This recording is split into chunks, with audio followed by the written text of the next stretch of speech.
Assalamualaikum warahmatullahi wabarakatuh. Kembali belajar dengan Miss Rahmi ya.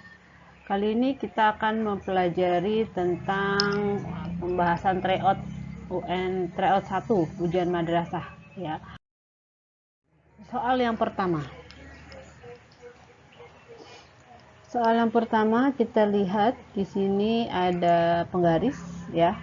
Nah, di sini ditanyakan menunjukkan hasil pengukuran seorang siswa menggunakan meteran. Hasil pengukuran siswa tersebut adalah, nah di kita lihat di sini posisi awalnya di 6,1 ya.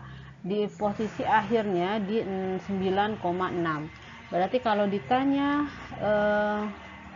besar pengukurannya ya. Kalau ditanya besar pengukurannya bisa kita gunakan hasil ya. Kita tulis hasil pengukurannya. Hasil pengukuran itu berarti sama dengan hasil akhir dikurang hasil awalnya. Hasil akhirnya 9,6 dikurang 6,1. Ya, hasilnya adalah 3,5 cm. Ya, yang ditanya sini adalah dalam milimeter, berarti kita tinggal kali 10 gitu ya. Jadi 35,0 mm ya. Jadi jawabannya yang mana? Ya, yang B ya. Pertanyaan yang nomor 2. Perhatikan gambar 2 termometer seperti gambar ya. Jika termometer Celcius menunjukkan 75. Nah, kalau ini perbandingan termometer, skala termometer ya. Nah, berarti kita menggunakan singkat tulis ini ya. Kita yang ditanya adalah X. Berarti X min X0 atau titik bekunya dibagi dengan titik didih X dikurang titik beku X. Jadi sama dengan, karena di sini Celcius, lakukan langsung, ini titik bekunya Celcius, ini titik didihnya Celcius dikurang titik bekunya Celcius. Ya, berarti X min X0-nya 0 ya, per XT-nya 140 dikurang 0. Ya, C-nya di sini 75 dikurang 0 per 100 dikurang 0. Nah, berarti tinggal X per 140 sama dengan 75 per 100. Ya, ini kita bisa sederhanakan sama-sama dibagi 25 jadi 3 per 4. Berarti X sama dengan 3 per 4 dikali 140. Ya, tinggal kita cari 140 bagi 4 itu berapa? 14 bagi 4, 3 ya. 3, 35. 35 kali 3, 15, 9, 105. Iya, 105 derajat X. Ya. Kita lanjut ke nomor 3. Ya. Kita lihat yang nomor 3 itu apa nih? Berdasarkan gambar di atas pernyataan, perhatikan pernyataan berikut. Pada siang hari, daratan lebih cepat. Nah, yang ditanya adalah terkait konveksi yang mengakibatkan terjadinya angin darat dan angin laut. Ya, angin darat dan angin laut. Pada siang hari, daratan lebih cepat panas daripada laut di laut sehingga udara di daratan naik. Ya, nomor 1 betul. Nah, 1 dan lihat, pada malam hari daratan lebih cepat menjadi dingin daripada lautan. Dengan demikian udara di atas laut naik dan digantikan oleh udara dari daratan. Ya, nomor 2 juga betul. Berarti jawabannya 1 dan 2 ya. Nomor 4. Perhatikan grafik pemanasan 200 gram es. Ini masanya. Ya, ini masanya. Sehingga seluruhnya melebur menjadi air. Seperti ini. Nah, pernyataan di atas yang mempengaruhi meleburnya es. Melebur es berarti kan prosesnya dari A sampai C ya. Nah, kita lihat dari A ke B. A ke B terjadi perubahan suhu dan tidak mencair. Betul, yang nomor 1. B ke C tidak terjadi perubahan suhu. B ke C tidak terjadi perubahan suhu dan es mencair. Ya, ini betul juga. Berarti 1 dan 2. Ya. Nomor 5. Perubahan energi yang terjadi pada seorang pengendara sepeda tersebut. Pada posisi A ke B, besar energi kinetik bertambah. Nah, kalau A ke B itu kan berarti ketinggiannya bertambah ya. Ya, H-nya bertambah. Berarti yang harus bertambah adalah nilai EP-nya bertambah. Gitu ya, EP-nya harus bertambah. Kalau kecepatannya bertambah, berarti yang nilainya bertambah adalah EK-nya gitu ya. Kalau H-nya berkurang berarti EP-nya juga berkurang. Kalau V-nya berkurang berarti EK-nya juga berkurang. Kenapa? Nah, masih ingat ya rumus EP apa? EP sama dengan M kali G kali H ya. EK apa rumusnya? EK sama dengan setengah kali M kali V pangkat 2 gitu. Jadi dipengaruhi EK dipengaruhi oleh kecepatan, EP dipengaruhi oleh ketinggian gitu. Ya, nah sekarang kita cari jawabannya jadi yang mana? Kita lihat posisi A ke B, energi kinetik bertambah. Salah ya. Energi potensial berkurang bukan. Posisi B, besar energi potensial paling kecil. Potensial dia paling tinggi, berarti potensinya harusnya paling besar ya. Pada posisi B ke C, energi potensial berkurang bikin ya, yang C yang betul jawabannya. Ya. Kenapa? Karena B ke C itu potensial berkurang karena tingginya dari B ke C itu ketinggiannya berkurang. Ya kan? Makin lama makin rendah. Jadi ketinggiannya berkurang, maka EP-nya juga dia berkurang gitu. Lanjut ke nomor 6 ya. Nah, jenis gerakan benda yang paling tepat dari A ke B ya berarti dia GLBB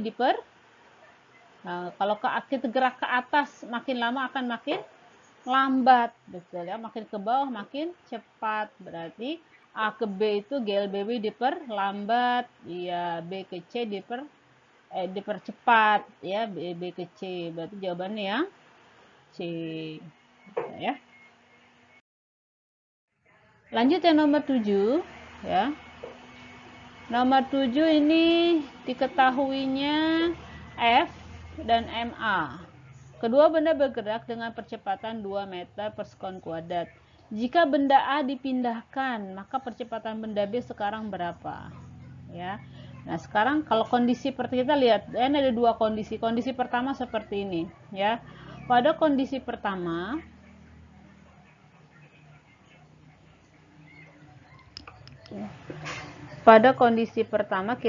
kita cari dulu massa B berapa. Ya, kita cari dulu massa B. Berarti caranya F sama dengan MA ditambah MB dikali A. Gitu ya. Situ gayanya ada 15. Massa A-nya 2,5. Ya, dalam kurung aja dulu ditambah massa B. Ya, dikali A percepatannya 2. Ya. Udah berarti di situ kita pindahkan aja duanya. Ya, kita pindahkan ke sini duanya jadi ini 15 per 2 sama dengan 2,5 ditambah massa B. 7,5 sama dengan 2,5 tambah massa B. Nah, kalau ditanya massa B berarti tinggal dikurangi aja kan. 7,5 dikurang 2,5. Ya. Berarti massa B-nya berapa? Iya. Massa B sama dengan 5 kg. Ya. Sekarang kondisi kedua. Ya, kondisi kedua. Kondisi kedua bagaimana? Nah, jika A dipindahkan, maka percepatan B sekarang berapa? Artinya A ini diturunkan. Ya. Jika A dipindahkan atau diturunkan, ya, berarti tinggal B aja yang berpengaruh. Maka F sama dengan MB dikali A. Yang ditanya A-nya berapa sekarang gitu ya. F-nya tetap pakai 15. Massa B tadi kita sudah dapat 5. yang ditanya A-nya berapa gitu.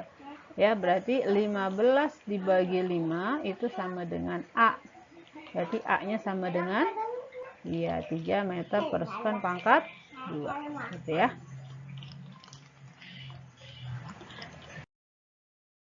Baik, kita lanjutkan ke pertanyaan nomor 8 ya. Jika perhatikan gambar. Jika beban digeser sejauh 25 cm menjauhi titik tumpu, yang harus dilakukan adalah agar tuas tetap seimbang. Apa yang harus dilakukan itu maksudnya ya. Kita lihat ini ada dua kondisi seperti nomor 7 tadi ya.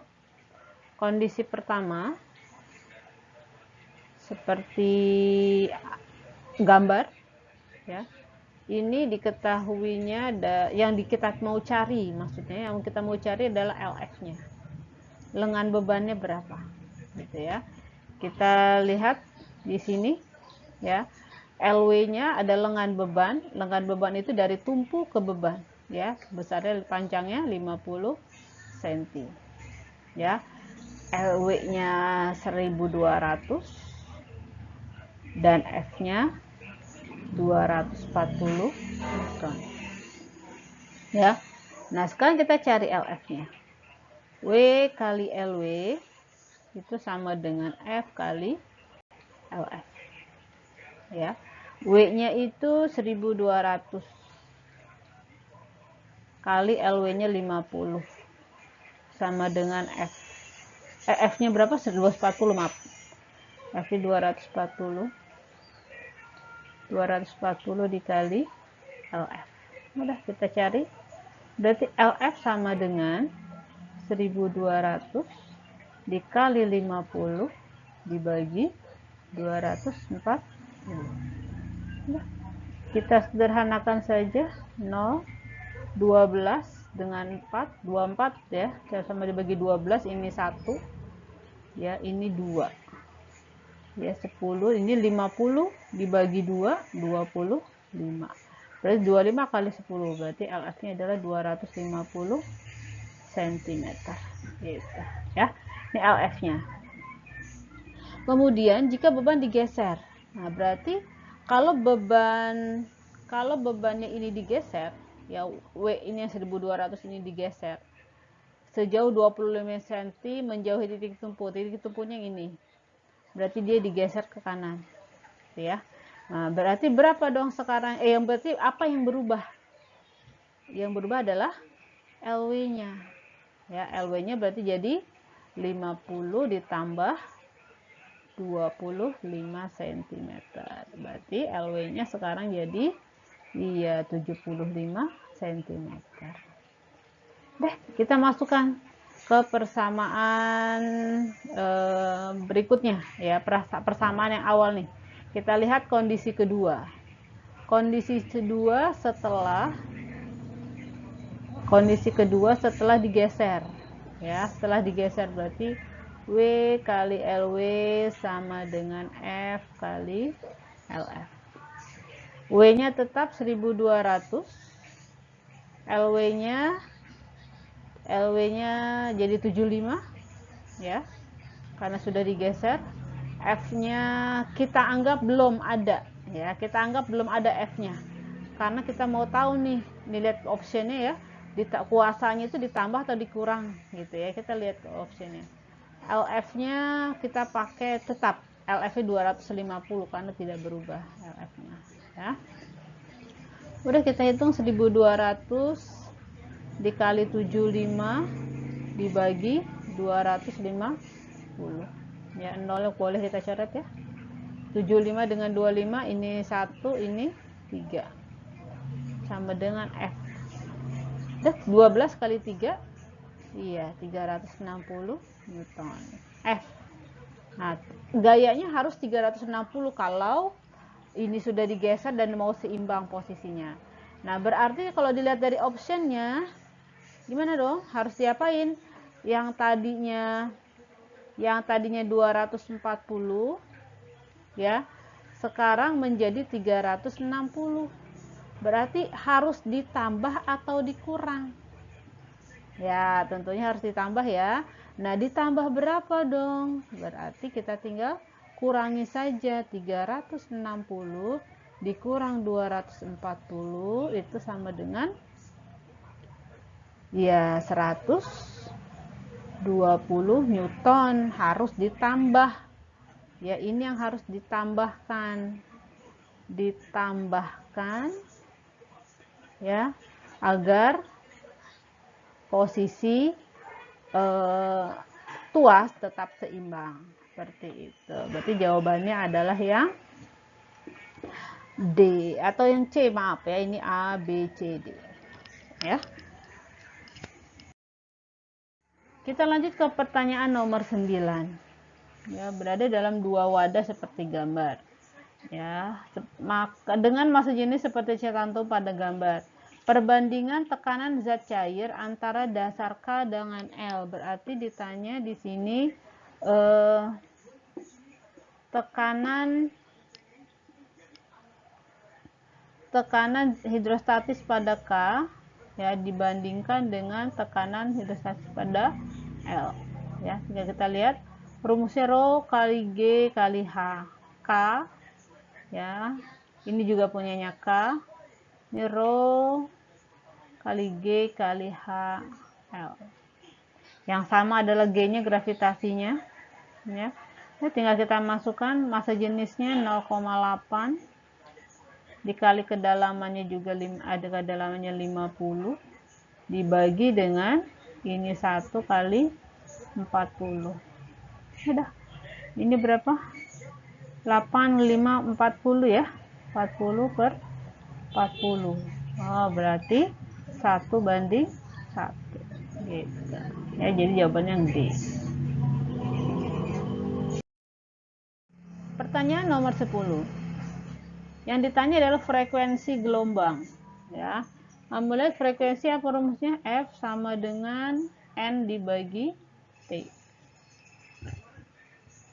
Ya. Kamu lihat dari sini sampai mana? Boleh kamu mau pakai sampai 0,8 atau mau pakai 1,2 boleh. Sampai 1,8 aja ya. Dari puncak sini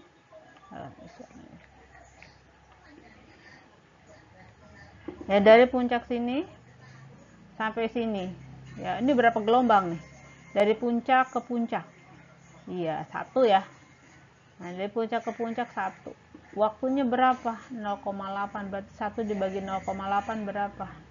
Nah, kalau kamu bingung hitungnya 0,8 itu kan 8 per 10. Ya, sama dengan 10 per 8. 10 per 8 itu kalau disederhanakan jadi sama-sama bagi 2, 5 per 4. Udah. 5 per 4 itu yang mana kalau dibikin desimal? Berarti frekuensi sama dengan iya 1,25 Hz. Gitu. Ya. Pertanyaan nomor 11. Bunyi pantul dari sebuah gelombang sumber bunyi terdengar kembali setelah 2,5 detik. Berarti T-nya 2,5 detik. Ini terjadi pemantulan ya. Jika kecepatan bunyi di udara itu 300 meter per detik, jarak sumber bunyi berapa ke dinding pantulnya? Berarti sini terjadi pemantulan. Kalau terjadi pemantulan, maka rumusnya di 2S sama dengan V kali T. Atau S sama dengan V kali T dibagi 2. Ya, tinggal kamu masukkan. V-nya itu 300. Ya, T-nya itu 2,5 dibagi dengan 2. Ya. Kita sederhanakan 300 dibagi 2 berapa? Iya, 150.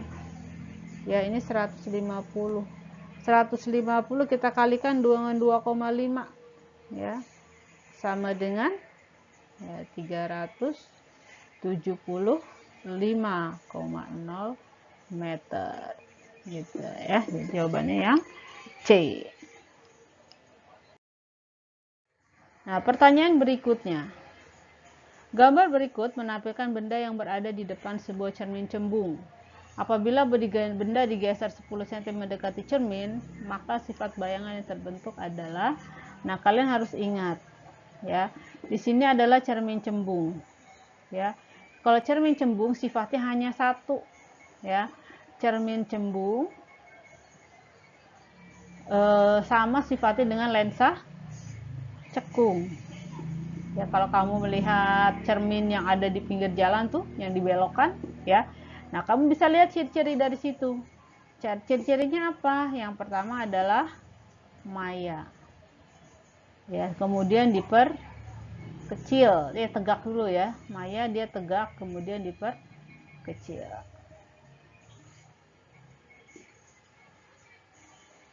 Itu. Jadi bayangannya hanya satu kalau cermin cembung atau lensa cekung, gitu ya. Lanjut nomor 13.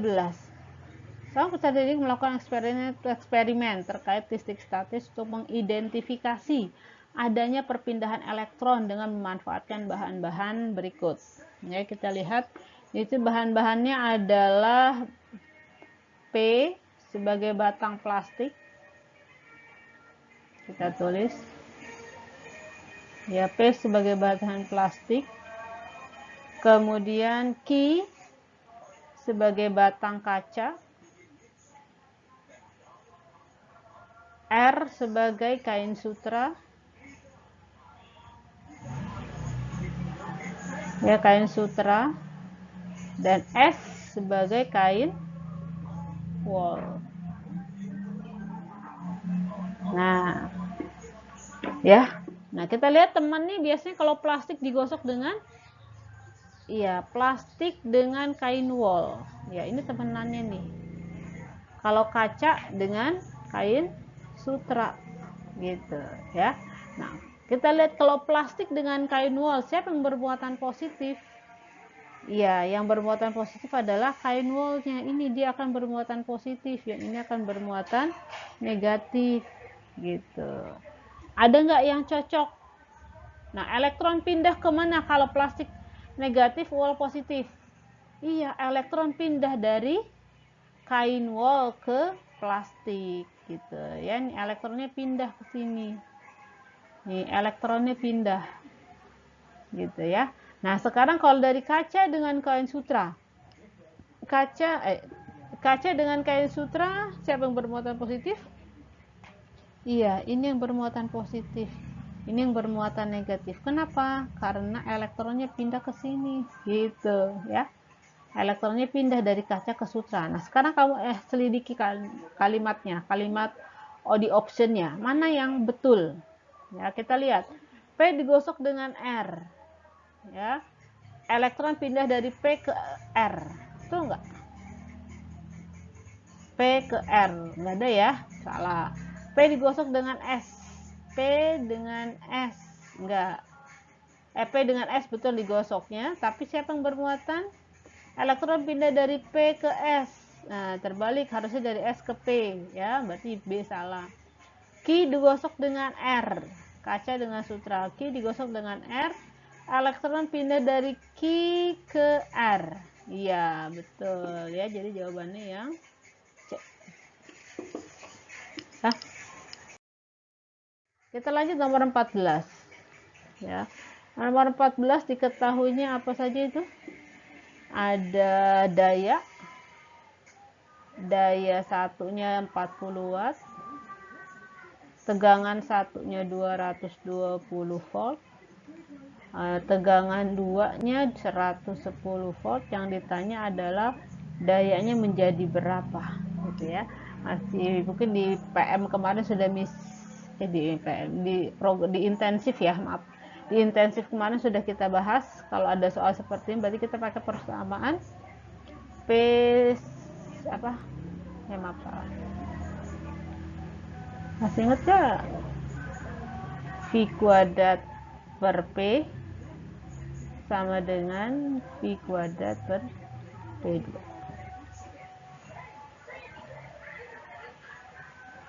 Ya, udah tinggal kita masukkan angkanya. V satunya 220 kuadrat per 40 sama dengan 110 kuadrat per P2. Nah, kita pindah, kita geser posisinya 220 per 110 kuadratnya kita keluarkan, ya, sama dengan 40 per P2. Ini 2 ini kan 2 ya. Nah, 22 bagi 1, 11 itu 2. 2 kuadrat 4. 4 sama dengan 40 per P2. Berarti P2 sama dengan 40 dibagi 4 atau sama dengan 10 watt. Ya. P2-nya 10 watt yang A. Lanjut nomor 15 ya. Kita lihat gambarnya. Ya, kita lihat gambarnya di sini. ABA digosok dengan kutub utara, berarti A akan menjadi kutub, iya, ini akan menjadi kutub utara, ini akan menjadi kutub selatan. Kalau ini utara, ini selatan, maka C akan menjadi kutub, iya, akan menjadi utara dan selatan juga, ya. Usus mana utara selatan, oh yang C, gitu ya. Nah, nomor 16 yang termasuk ion. Nah, ciri khas ion apa? Dia mempunyai atom yang tidak netral atau tidak mempunyai muatan positif atau negatif, ya. Berarti ini 3 dan 5. Lihat ada muatannya, ciri khasnya pada plus minusnya, ya. Ya, nomor 17, perhatikan pernyataan berikut yang termasuk perubahan kimia. Perubahan kimia itu adalah yang menimbulkan zat baru, ya. Kita lihat besi menjadi berkarat, betul. Nasi menjadi basi, bisa. Penguapan air ya, jawabannya 1 dan 2, gitu ya. Baik, kita lanjutkan ke pembahasan esai ya. Untuk fisika dimulai dari nomor 31 ya.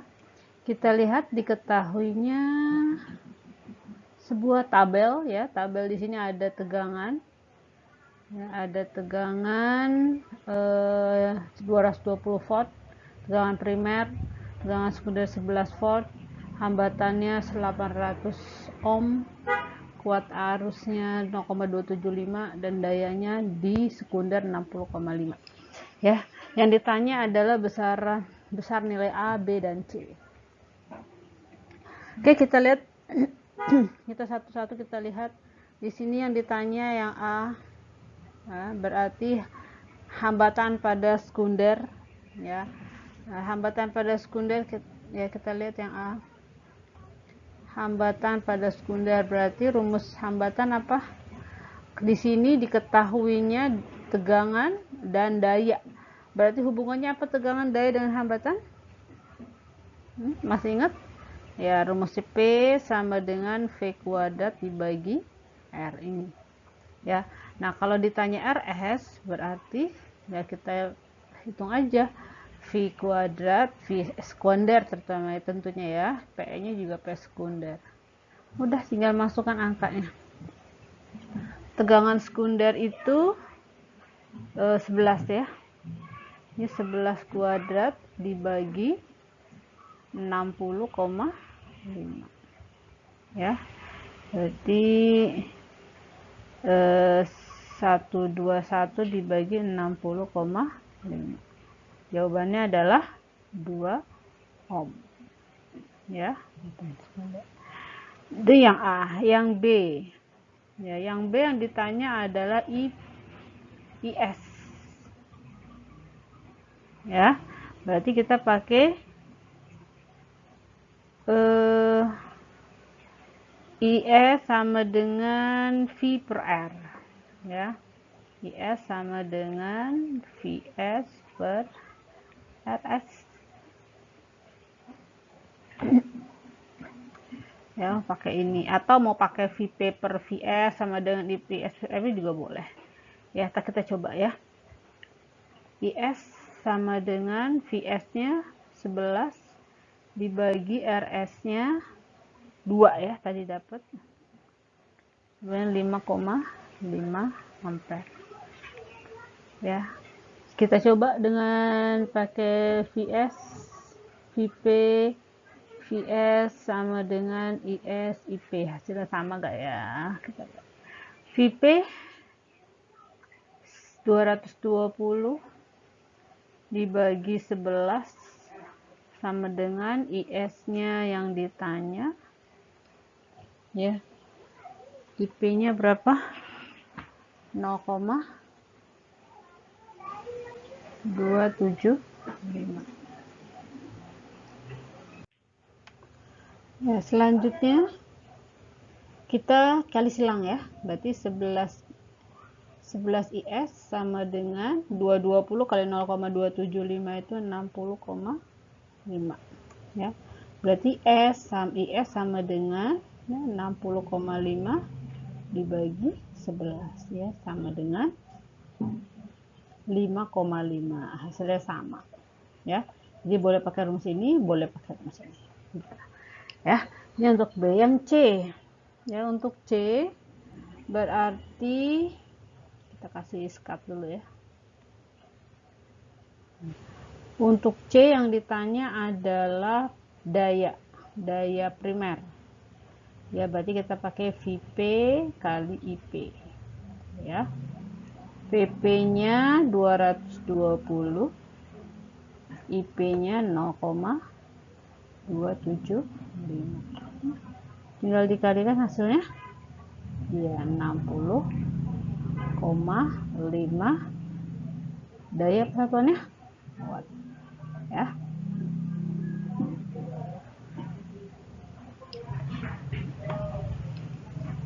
Ya itu.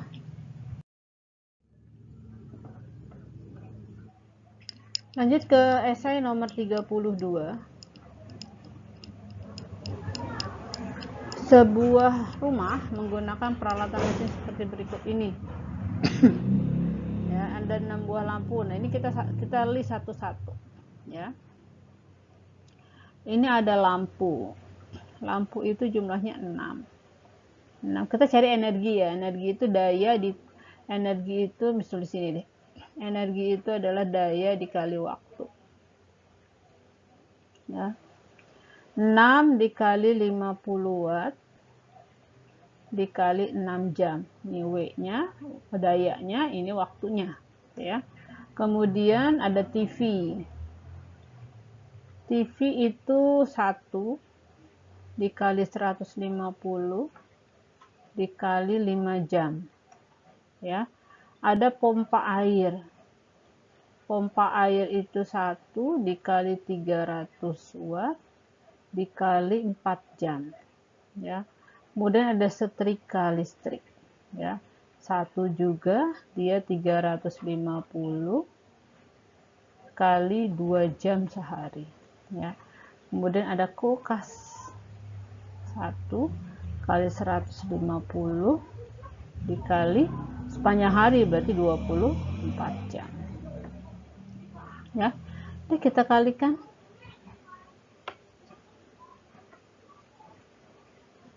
Nah, 6 kali 5 kali 6 ya 1800 WH ya. Kemudian 150 kali 5 500 kali 5 itu 75 ya. Ya 750 ya 750 WH. Nah, 300 kali 4 itu 1200 WH, satuannya sama ya. 350 dikali 2 itu 700 WH. Dan 150 dikali 24 karena seharian ya, itu 3600 WH. Tinggal kita jumlahkan hasilnya berapa nih? 1000 kita hitung aja ke bawah 0, 5 ya, 15, 16, 17, 24, 24 tambah 6, 30, 3, 4, 5, 6, 7, 8. Nah, ya. 8.050 WH per hari. Berarti kalau energi per bulan, energi listrik per bulannya, berarti tinggal kita kalikan aja 8.050 dikali 30. Berapa nih? Dikali 30 ya 241.500 ya, ini masih WH ya. Kalau kita mau jadikan KWH berarti 241.500 kita bagikan dengan 1000, ini berarti menjadi 241,5 KWH. Nah, berarti biaya per bulannya ya, tinggal kita kalikan saja 241,5 kita kali dengan 1.500 ya. Dikali 1.500 sama dengan 362.250 rupiah.